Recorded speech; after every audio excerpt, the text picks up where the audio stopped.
और अध्यात्म ग्रुप में आप सभी का स्वागत है। मैं प्रतिमा हूँ।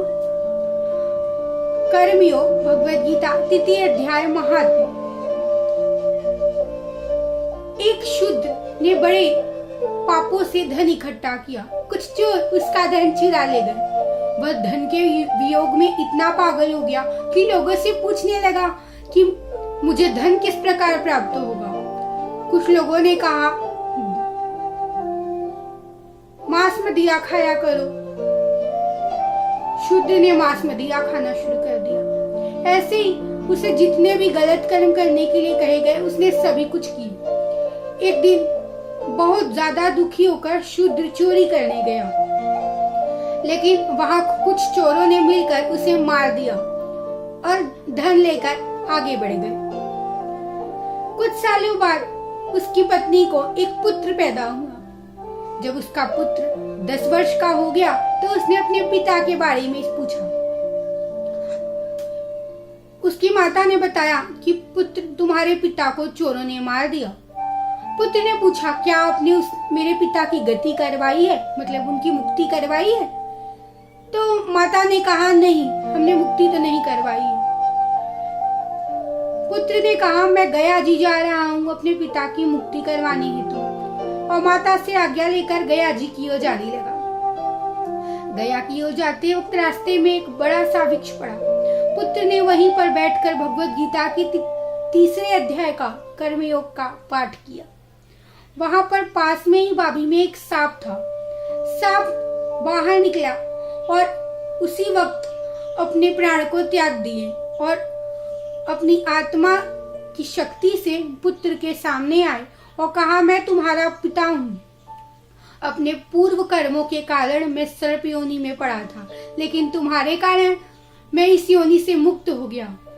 हे पुत्र, हमारे कई पितृ ऐसे ही नाना प्रकार की योनियों में पड़े हैं।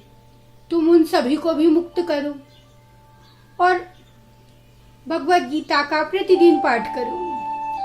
पिता की तो मुक्ति हो गई, अब पुत्र वहां से अपने पितरों की मुक्ति करवाने लगे।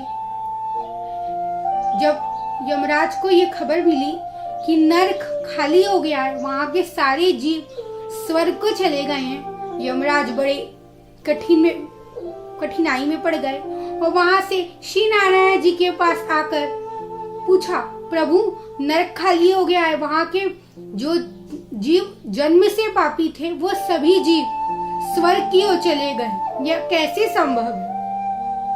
तब भगवान नारायण ने यमराज से कहा कि यह सब श्री गीता जी के फल का असर है। गीता जी का अध्याय जो व्यक्ति किसी और के निर्मित दे दे, उसका भी फल दूसरे व्यक्ति को प्राप्त हो जाता है। हे यमराज, जो व्यक्ति गलती से भी भगवद गीता का पाठ कर ले, उसे भी अब तुम नरक में मत भेजना। यमराज जी अपने नगर वापस आए और अपने दूतों को श्री नारायण जी की कही हुई बात बताई और सभी को भगवद गीता के पाठ का फल मिल गया है। ऐसे ही जो जीव जन्म जन्मांतर से भी पापी हो, अगर एक बार भगवद गीता का पाठ कर ले या सुन ले या उसके नियमित कोई दे दे, तो भी उसकी मुक्ति हो जाती है।